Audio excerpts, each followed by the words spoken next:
एक kissing booth जहाँ पर कोई भी पैसा देके किसी को भी किस कर सकता है। वो किसिंग बूथ कैसे दो बेस्ट फ्रेंड के रिश्ते को अलग मंजिल पे ले गया और उसके साथ ही थोड़ी दोस्ती, थोड़ी लव, थोड़ी मस्ती और भी बहुत कुछ इस मूवी में आपको देखने को मिलेगा।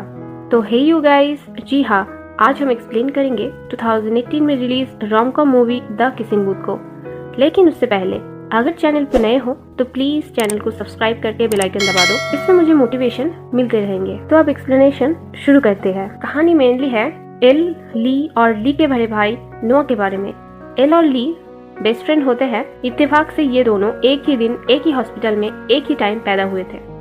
उन दोनों के मॉम भी बेस्ट फ्रेंड थे, इसीलिए उन्हें ट्विंस की तरह पाला गया है। एल बड़े होते होते उसके मॉम की कुछ बीमारी के चलते देहांत हो जाता है, लेकिन ली उसका बेस्ट फ्रेंड उसके पास था तो वो उस गम से भी निकल जाती है। उनके दोस्ती के कुछ रूल्स होते हैं जिनमें रूल 9 पे लिखा होता है दोस्तों के घर वालों के साथ रिलेशन नहीं बनाया जा सकता। एल को ली के बड़े भाई नोआ पे क्रश था, लेकिन ये रूल 9 के खिलाफ होने के कारण वो कुछ नहीं करती थी। एल और ली अब 16 साल के हो चुके थे। एल ली के डैड के बड़े से घर में अपने हॉलीडेज एंजॉय कर रही थी। तब ली वहाँ आता है तो एल बोलता है कल 11th क्लास में हम लोगों का पहला दिन है और स्टूडेंट काउंसिल चाहता है हम दोनों डांस करें इस हफ्ते एक फंड रेज करने के लिए। अगर हमने जल्दी कुछ नहीं किया तो हमारे लग जाएंगे। दरअसल ये दोनों डांस नहीं करना चाहते थे और कुछ और आइडियाज ढूंढने लगते हैं फंड रेजिंग के लिए, जिससे मिला पैसा चैरिटी पे डोनेट कर दिया जाएगा। अगले दिन एल स्कूल के लिए तैयार हो रही थी कि उसके स्कूल पैंट फट जाती है और दूसरी कोई पैंट ना मिलने के कारण मजबूरी में उसे 9th क्लास के स्कर्ट पहनना पड़ता है जो अब बहुत शॉर्ट हो चुका था। ये शॉर्ट स्कर्ट पहन के वो जब स्कूल पहुंचती है तो सब लड़के उसे नोटिस करते हैं। दरअसल इससे पहले एल स्कूल में इतनी पॉपुलर नहीं थी क्योंकि वो स्पोर्ट्स में थी तो अपीयरेंस थोड़ा बॉयज था, लेकिन एल अब ग्रोन अप गर्ल थी और उसके बदले हुए फिजिकल अपीयरेंस से सारे बॉयज उसके तरफ ही देख रहे थे और सीटी मार रहे थे और एक लड़का तो उसके बैक में आके मार भी देता है। ये देख के ली उसे प्रोटेक्ट करने के लिए उस लड़के के साथ लड़ाई करता है, लेकिन ली को ही उल्टा वो लड़का मारने की कोशिश करता है। तो ली को बचाने के लिए नोआ आके उस लड़के को जम के पीटता है तो स्कूल का प्रिंसिपल आके उन लोगों को पकड़ लेता है और उस लड़के को पनिशमेंट मिलता है और एल को भी ड्रेस कोड ब्रेक करने के लिए एक दिन का सस्पेंशन। उस दिन स्कूल के सबसे पॉपुलर OMG गर्ल्स आके एल के साथ बात करती है। सुबह के फाइट से OMG गर्ल्स को लगा था एल और नोआ डेट कर रहे हैं, तो इसीलिए वो लोग एल से आके बात करती है क्योंकि वो लोग नोआ पे इंटरेस्टेड थे। एक्चुअली नोआ स्कूल में बहुत पॉपुलर था, सारी लड़कियां उस पे फिदा थी, पर एल मना करती है कि उनके बीच कुछ भी नहीं है, तो फिर OMG गर्ल्स चली जाती है। फिर ली आके एल को बोलता है वो OMG गर्ल्स में से एक लड़की मिया को पसंद करता है। एनीवेज फिर एक कपड़े की दुकान पे ली मिया को किस करने का ख्वाहिश जाहिर करता है एल के सामने। तभी उन दोनों को किसिंग बूथ का आइडिया आता है जहाँ पर लोग पैसे देके अपने पसंद के लड़के या लड़की से किस ले सकते हैं। इससे उन लोगों को फन भी आ जाएगा और डांस भी नहीं करना पड़ेगा। अगले दिन टेनर यानी स्कूल के पहले दिन एल से बदतमीजी करने वाला लड़का एक चिट दे के माफी मांगता है एल से। एल उसे माफ करने के लिए राजी हो जाती है, लेकिन बोलती है लड़कियों के स्कर्ट पहन के रैंप वॉक करना पड़ेगा, तो टेनर वैसा ही करता है तो एल उसे माफ कर देती है। फिर टेनर उसे डेट के लिए पूछता है तो एल उसके साथ डेट के लिए रेस्टोरेंट में वेट करती है, लेकिन टेनर वहाँ नहीं आता तो एल बहुत उदास हो जाती है। कुछ टाइम बाद टेनर आके एल को बोलता है नोआ एल के पास आने वाले हर लड़के को धमकाता है, इसीलिए कोई उसे डेट के लिए नहीं पूछता। तो एल गुस्से में नोआ को फोन करके उसके पर्सनल लाइफ से दूर रहने को बोलती है। अगले दिन स्टूडेंट काउंसिल के सामने वो लोग किसिंग बूथ के आइडिया पेश करता है। उस काउंसिल में OMG गर्ल्स भी होते हैं, तो किसिंग बूथ के आइडिया को अप्रूव करने के लिए एल झूठ बोल देती है कि नोआ फ्लिन भी उस बूथ में पार्टिसिपेट करेगा। हम जानते हैं OMG गर्ल्स को नोआ पसंद होता है, तो बूथ का आइडिया पास हो जाता है। आइडिया पास होने की खुशी तो उन दोनों में था, लेकिन नोआ को कौन मनाएगा किसिंग बूथ के लिए, ये टेंशन भी था। फिर कुछ दिन बाद नोआ के घर में एक पार्टी में स्कूल के ऑलमोस्ट हर स्टूडेंट इनवाइट होते हैं, जहाँ पर OMG गर्ल्स एल से नोआ के किसिंग बूथ में पार्टिसिपेट करने के लिए पूछने को बोलती है। तो एल नोआ के पास जाके किसिंग बूथ के लिए पूछती है, लेकिन नोआ इसमें इंटरेस्टेड नहीं था और साफ साफ मना कर देता है। लेकिन एल OMG गर्ल्स को आके झूठ बोल देती है कि नोआ राजी हो गया है। फिर एल टेंशन में आके बहुत ड्रिंक कर लेती है और अपने कपड़े उतार के डांस करने लगती है। फिर कोई आके उसे संभाल लेता है। फिर अगले दिन एल जब उठती है तो खुद को एक टी-शर्ट पे नोआ के कमरे में पाती है। उसे लगता है वो कल नशे में नोआ के साथ शायद इंटीमेट हो गई है और बहुत परेशान हो जाती है, लेकिन नोआ के बोलता है ऐसा कुछ भी नहीं हुआ था।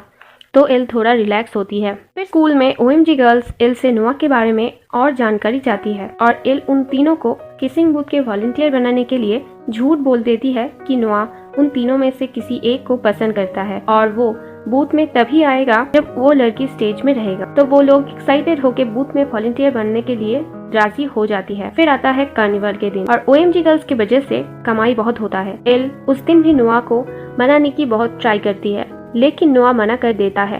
तो एल OMG गर्ल्स को बुद्धू बना के नोआ के छोटे भाई ली फ्लिन को बूथ में भेज देती है। नोआ को सब स्कूल में उसके सरनेम फ्लिन से ही जानता था। ली भी फ्लिन ही था। इससे OMG गर्ल्स को शॉक लगता है, लेकिन ली को OMG गर्ल्स क्या किसी और ने भी किस नहीं करता सिवाय एक लड़की रेचल के, जो आके उसे किस करती है और उन दोनों में कुछ ही टाइम में बहुत बॉन्डिंग हो जाता है। तो ली बूथ के जिम्मेदारी एल को सौंप के रेचल को लेके एक डेट पे चला जाता है।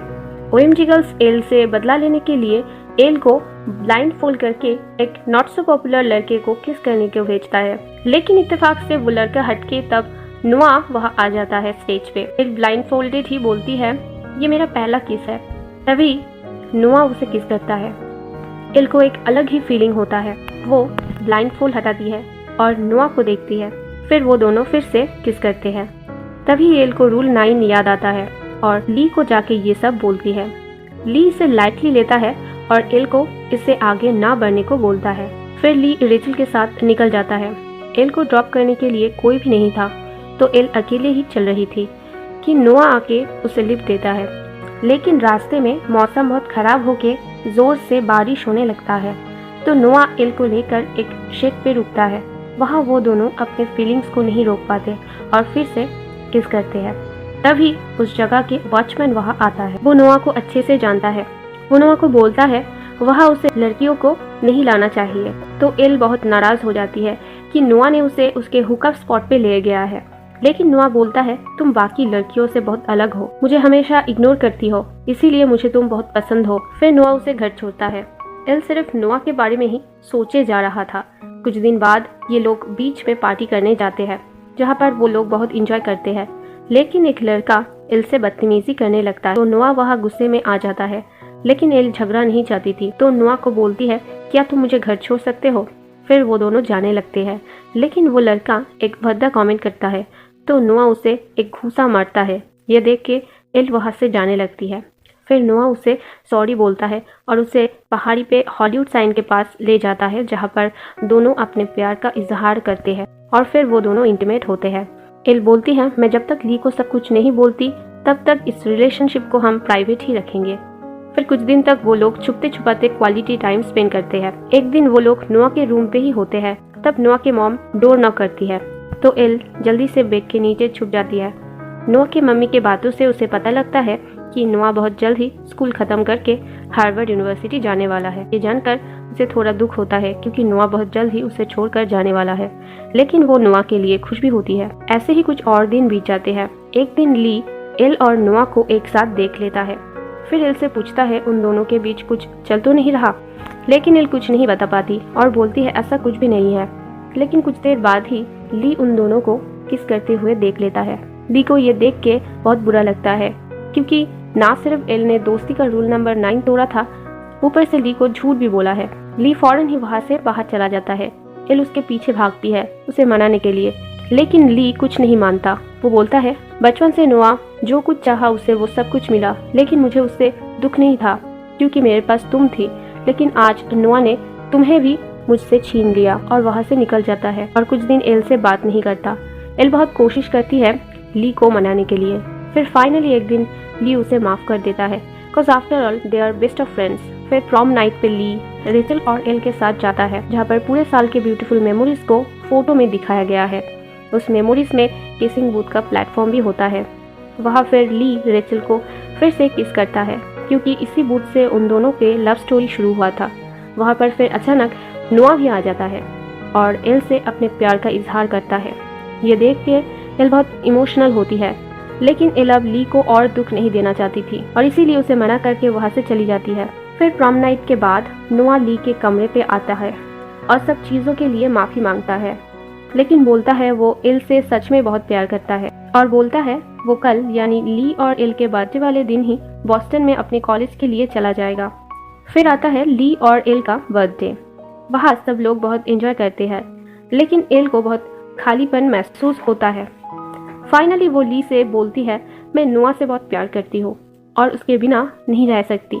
अगर तुम मेरी खुशी नहीं चाहते तो मुझे तुम्हारा दोस्ती नहीं चाहिए। तो ली बोलता है अगर तुम नोआ के साथ खुश हो तो मुझे कोई दिक्कत नहीं, क्योंकि मैं तुम्हें खुश देखना चाहता हूँ। फिर एल ली से नोआ के बारे में पूछती है तो ली बोलता है वो तो बॉस्टन के लिए निकल गया। एल फौरन ही ली के साथ नोआ को ढूंढने के लिए निकलती है ताकि वो उसे लास्ट टाइम देख के गुड बाय कह सके। एल गाड़ी चला रही थी और उनके पार्टी कॉस्ट्यूम बेस होने के कारण ली एक बैटमैन के अटायर में था। तब एल बोलती है वो नोआ से कितना प्यार करती है। तभी ली मास्क खोलता है और ये ली नहीं बल्कि नोआ होता है। ली ने नोआ को माफ कर दिया था और ये सब ली का ही प्लान होता है और नोआ और भी कुछ हफ्ते वहाँ पर था। वो दोनों हर दिन को बहुत एंजॉय करते हैं और एक साथ बिताता है। फिर आता है नोआ के बॉस्टन जाने के दिन। एल उसे एयरपोर्ट ड्रॉप करके उसके ही बाइक से घर वापस जाती है और मूवी यहीं पे ख़त्म हो जाती है। लेकिन कहानी यहीं पे ख़त्म नहीं होती। क्या स्कूल टाइम के ये प्यार आगे भी बना रहेगा या कॉलेज में जाने के बाद इसमें दरार आएगा? और भी बहुत इंटरेस्टिंग बातें हमें नेक्स्ट पार्ट में पता लगेगा, जिसके वीडियो मैं जल्द ही लाने की कोशिश करूंगी। तो इसी के साथ इस वीडियो को एंड करती हूँ। अगर ये वीडियो अच्छा लगा हो तो लाइक, कमेंट और शेयर ज़रूर करें। हम मिलते हैं नेक्स्ट वीडियो में। तब तक स्टे हेल्दी, स्टे सेफ।